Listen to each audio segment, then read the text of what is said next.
Hello everyone, आज मी या ठिकाणी ब्रॉकली सूप बनवणार आहे। तर ब्रॉकली सूप बनवण्यासाठी मी 300 ग्रॅम ब्रॉकली या ठिकाणी कट करून घेतलेला आहे। हे 2 ते 3 वेळा वॉश करून घेतलेलं आहे। ब्रॉकली हे आरोग्यासाठी खूप उपयुक्त असतं। याच्यामध्ये भरपूर प्रमाणात विटॅमिन्स, मिनरल्स, फायबर, आयरन युक्त असतं। बऱ्याच प्रमाणात अँटीऑक्सिडंट्स सुद्धा असतात, त्यामुळे हे आरोग्याला अतिशय चांगलं आहे आणि ह्याच्यामध्ये हे वेट लॉस करण्यासाठी खूप उपयुक्त असं आहे। डाएट करणारा तर हे खूप चांगलं आहे। तर ब्रॉकली सूप कसं बनवायचं हे आपण या ठिकाणी बनवणार आहोत। या ठिकाणी आपण पाहणार आहोत। तर त्यासाठी मी या ठिकाणी सर्वप्रथम गॅस ऑन करून घेतलेला आहे। याच्यामध्ये मी स्टार्टिंगला बटर ॲड करणार आहे।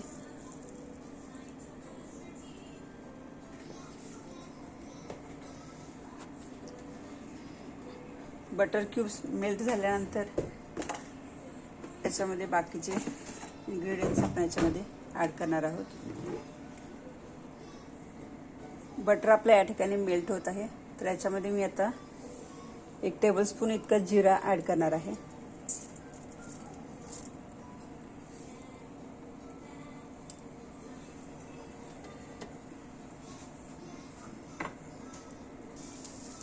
तर अशा तऱ्हेने जिरा ही आपला फ्राय होतोय। तर याच्यामध्ये आता आपण कांदा ॲड करणार आहोत।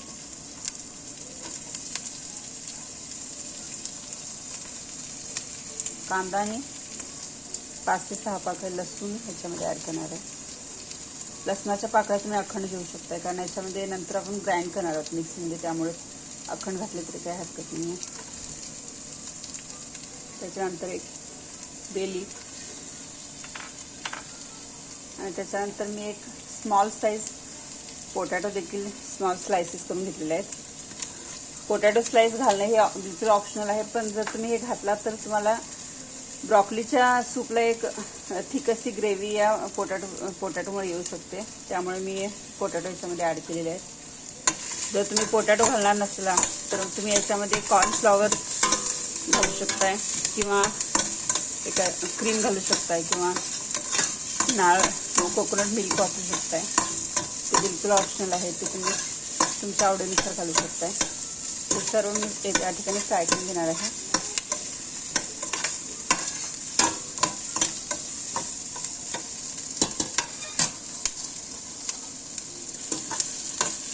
बऱ्यापैकी हे सर्व फ्राय झालेलं आहे। तर याच्यामध्ये मी आता ब्रॉकली ॲड करणार आहे।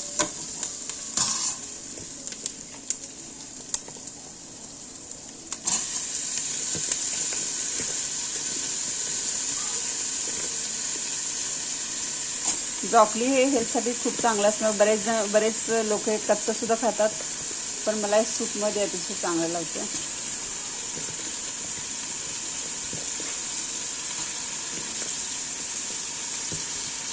हे आपण 5 ते 7 मिनिटासाठी इथं स्टीम करून घेणार आहोत आणि त्याच्यानंतर आपण हे मिक्सीमध्ये ग्राइंड करून घेणार आहोत। थोडंसं फ्राय करून घ्यायचं।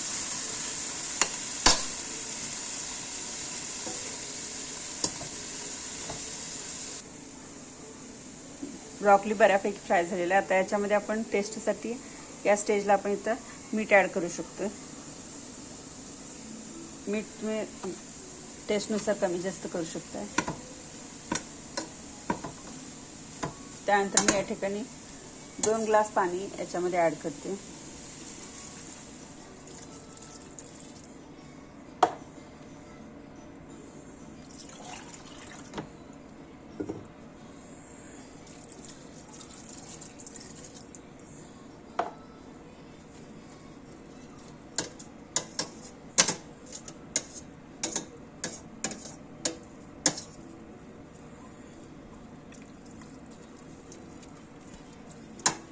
हे 5 ते 7 मिनिटासाठी झाकण ठेवून बंद करून ठेवायचं आहे, जेणेकरून आपली ब्रॉकली व्यवस्थित स्टीम होईल। 7 मिनिटानंतर परत आपण हे चेक करणार आहोत। 7 मिनिटं झालेले आहेत आणि आपलं ब्रॉकली व्यवस्थित स्टीम झालेलं आहे। तर हे आपण थोडंसं थंड करायला ठेवून त्याच्यानंतर आपण हे मिक्सी ग्राइंडरमध्ये घालणार आहोत। याच्यातलं फक्त बे लीफ काढून टाकायचं आहे आणि बाकी सर्व आपण मिक्सीमध्ये घालणार आहोत। तर अशा तऱ्हेने हे ब्रॉकली थोडंसं थंड झाल्यानंतर मी याच्यामध्ये मिक्सी जारमध्ये काढून घेतलेलं आहे। तर मी आता या ठिकाणी ग्राइंड करणार आहे। फक्त बे लीफ तेवढं काढून टाकून बाकी सर्व मी याच्यामध्ये ॲड केलेलं आहे। मिक्सी जार हे माझं थोडं मोठं आहे त्यामुळे मी सर्व एकत्रच ॲड केलेलं आहे। तुम्ही 2 टप्प्यामध्ये सुद्धा विभागून घेऊ शकता।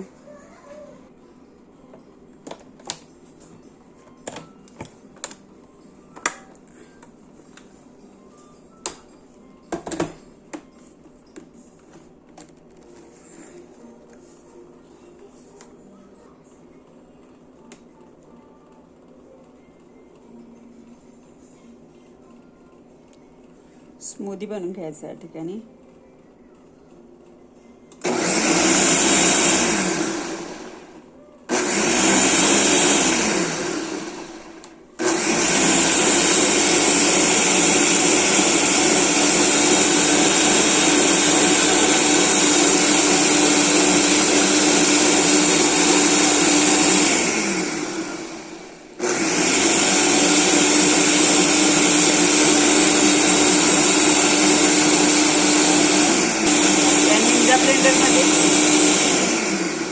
या निंजा ब्लेंडरमध्ये तर स्मूदीसाठी ठराविक टायमिंग फिक्स आहे। याच्यामध्ये 60 सेकंड म्हणजे 1 मिनिट किंवा 30 सेकंड असं याच्यामध्ये टायमिंग फिक्स आहे। तुम्ही याच्यामध्ये कमी जास्त करू शकता।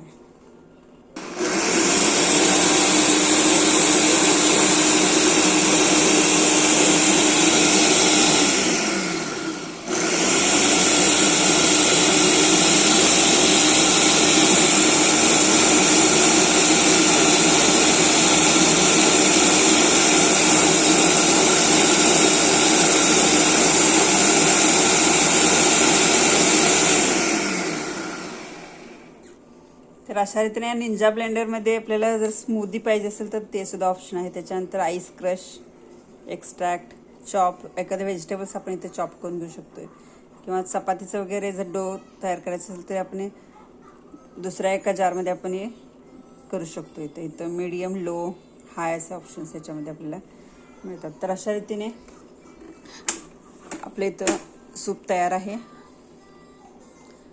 याला आपण आता फक्त सॉटे करून घ्यायचं आहे। त्याच्यानंतर आपण हे सूप त्याच्यामध्ये ॲड करून घेणार आहोत।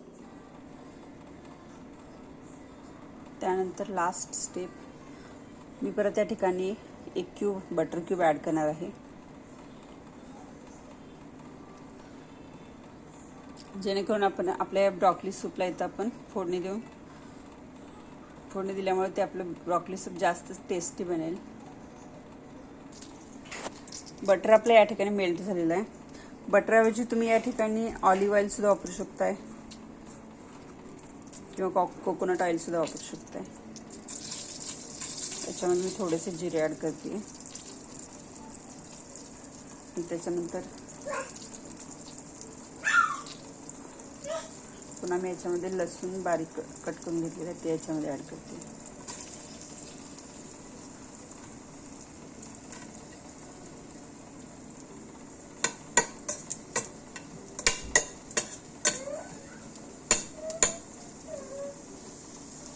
त्यानंतर याच्यामध्ये चिमटभर हळद ॲड करणार आहे।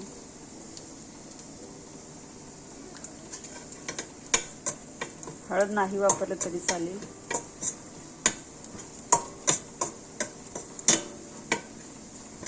त्यानंतर मी याच्यामध्ये ब्रॉकली सूप ॲड करणार आहे।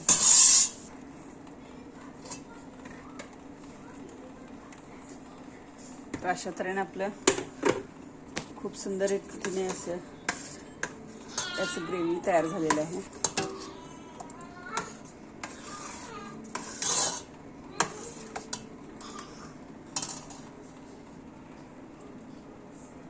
त्यानंतर या स्टेजला तुम्ही इथे या ठिकाणी टेस्टसाठी आणखी थोडं मीठ ॲड करू शकताय। त्याच्यानंतर रेड चिली फ्लेक्स, तुम्ही या ठिकाणी कोणतेही सीझनिंग या ठिकाणी वापरू शकताय। ब्लॅक पेपर पावडर,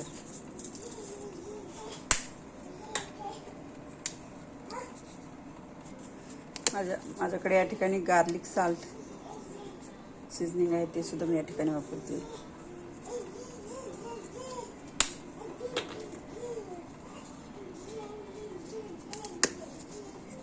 त्याच्यानंतर इटालियन सीझनिंग,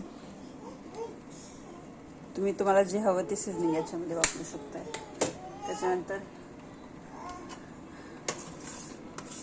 काळी मिरी पावडर याच्यामध्ये, तेही तुम्ही या ठिकाणी इथं ॲड करू शकता.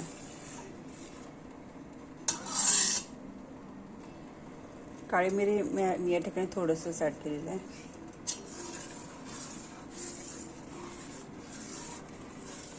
ते तुमच्या टेस्टनुसार तुम्ही ॲड करा.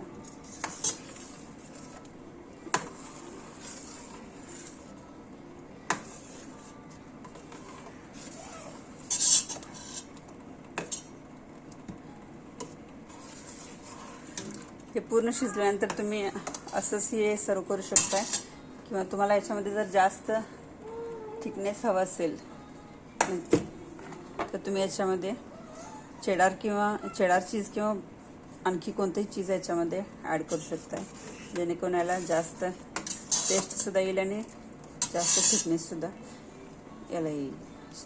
मी या ठिकाणी चीज ॲड करते. याच्यामध्ये चीज मी या ठिकाणी ग्रेट करून घेतलेलं आहे.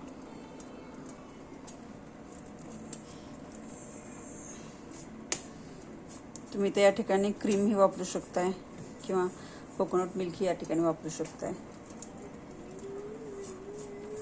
बाकी कोणते व्हेजिटेबल्स तुम्ही याच्यामध्ये ॲड करणार असेल तर ते तुम्ही स्टार्टिंगला याच्यामध्ये ब्रॉकली स्टीम करत असताना तेही तुम्ही त्याच्यामध्ये स्टीम करू शकता.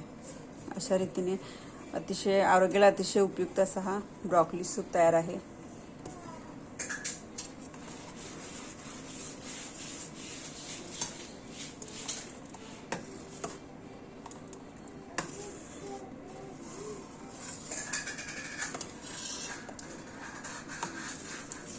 याच्यामध्ये चीज ॲड केल्यामुळे याला एक वेगळाच टेक्स्चर येईल.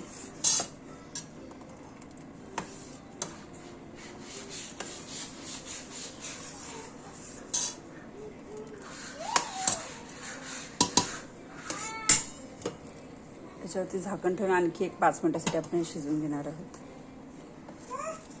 तर अशा रीतीने आपल्या इथं ब्रॉकली सूप तयार आहे.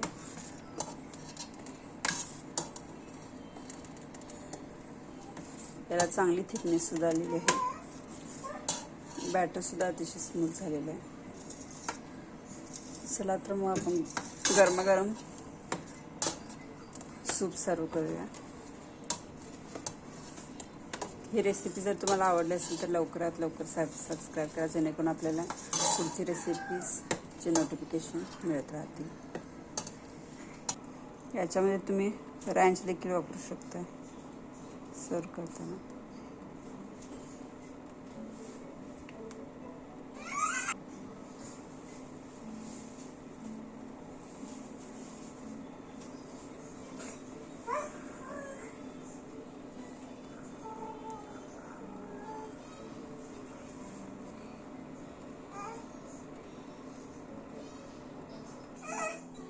तर अशा प्रकारे आपलं हे ब्रॉकली सूप तयार आहे. हे तुम्ही ब्रेड सोबत सुद्धा खाऊ शकताय, किंवा हे सूप तुम्ही तसंच सुद्धा सर्व करू शकताय. अशा रीतीने आपलं हे सूप तयार आहे. तुम्हाला जर ही रेसिपी आवडली असेल तर लवकरात लवकर माझ्या चॅनलला सबस्क्राईब करा. थँक्यू.